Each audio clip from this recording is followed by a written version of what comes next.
And as I mentioned in the first video, ANOVA is an overall test. If you get a significant result, it's telling you there's some difference in the means, but it doesn't tell you where that difference is. It could be that a lot of the groups have very similar means and then one of them's very different, or any sort of combination of that. So you have to do some follow-up analysis, which can get pretty involved. Okay, there's different software that does lots of different ones, like SPSS, SAS. They have all these acronyms, but there's lots of software that can do these types of things. I took a graduate class called ANOVA, where the entire semester we just did different types of ANOVA and different types of follow-up tests. So we're not going to dig into that in this class, but I will point out one thing you can do is make confidence intervals for each of the groups, and you can see how they overlap. And if you do it, we use the same procedure we do for a t-test, except we have all these different groups, so each one's going to have its own sample mean. So we could say x sub I for group I. You'll have your t star, which would be the same for every group. It's if you want to do that, that's our critical value, right? If you do a C % confidence interval, you find that value on the t distribution with the appropriate degrees of freedom that would trap the that percent in the middle. And it says for that to use the capital N minus I degrees of freedom, the total sample size minus the number of groups, which is one of our degrees of freedom for ANOVA. And then for the standard deviation or the standard error there for the mean, for the standard deviation that we use in the formula, we would use S sub p, the pooled standard deviation, which we had the formula on a previous slide, the one that comes from the mean squares error. And then you divide by square root of n, and the n comes from the sample size. So you can do that using that same pooled standard deviation and that critical value, and then use the different sample means and sample sizes across all the groups and see how they compare doing that. Again, we're not going to do that in my class, but that's one way you can do it. We're going to run the overall test. So I want you to understand the overall concept. What does ANOVA do? It tests that hypothesis that all of the means are the same. In the example we looked at earlier, which I have screenshots of here on this slide, I had 4 different groups, freshmen, sophomore, juniors, and seniors, and they were asked how many hours a week do you study on average.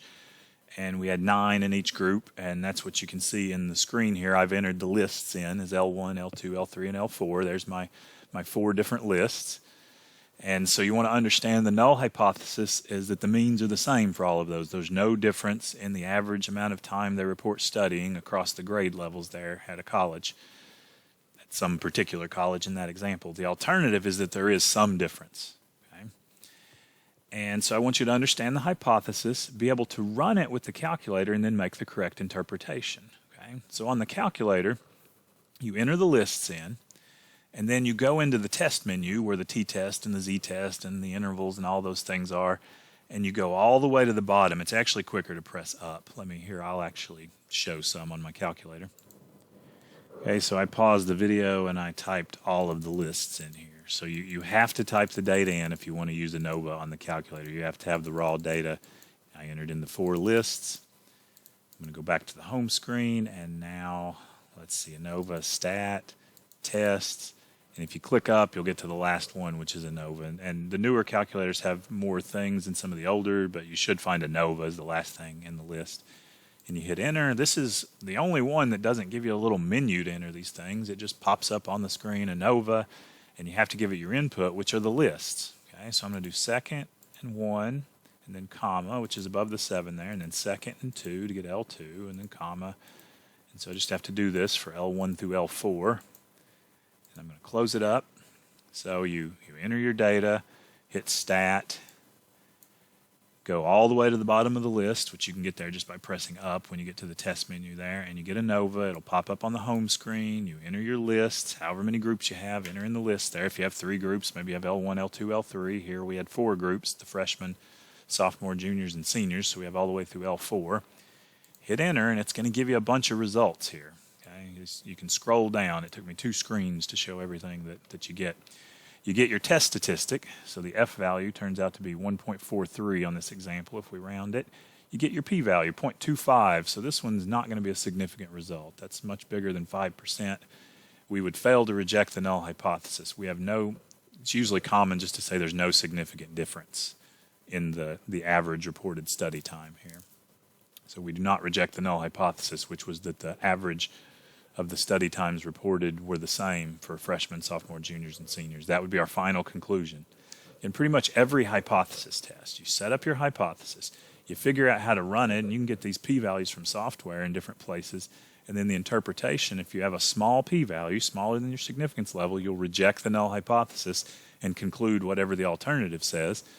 And if you have a large p-value, larger than your cutoff, so here 25%, much larger than 5%, you would fail to reject the null hypothesis. So we do not have significant evidence against the null hypothesis. We did not prove that the freshmen, juniors, sophomores, seniors, that they all study the same amount of time. Just based on our random sample, we can't disprove that. Okay? We don't have strong evidence that it's a false claim in the null hypothesis. If you scroll on down, you'll see, again, the calculator calls the numerator information the factor. These are the difference between the groups, which in an experiment could be your factors, your different treatments. The degrees of freedom on that, remember, it was the number of groups minus 1. We had 4 groups, so it's 3. And you get the different numbers that are used to do the computations here. You have the sum of squares, the mean squares, some different numbers involved in that computation. And then similar for the denominator, which they call the error. It's a measure of standard error, the standard deviation, how spread out the different groups are when you average them together. And the degrees of freedom there was your total sample size. Let's see, we had 4 groups, 9 in each, so we had 36, and then minus the number of groups. 36 minus 4 gives us 32. And then you have the computations that are used to find the denominator. And it gets the F statistic by dividing out using the formula that we showed earlier. And then it also gives you that pooled standard deviation if you want that, or if you're going to use that, the S sub XP, meaning the pooled version, 3.75 if we rounded it. Okay. So main thing, again, in my class, I want you to understand the hypothesis, be able to enter the data and run this thing, get your test statistic. I want you to identify degrees of freedom, which if you have the information and you're running it, the calculator gives you those, but it's the number of groups minus 1, and then the total sample size minus the number of groups is the second degrees of freedom. But you want to get your test statistic, your p-value, and make your conclusion. Okay? So we wind up with p of about 0.25, which is large, so we fail to reject the null hypothesis. There's no significant difference in the 4 means.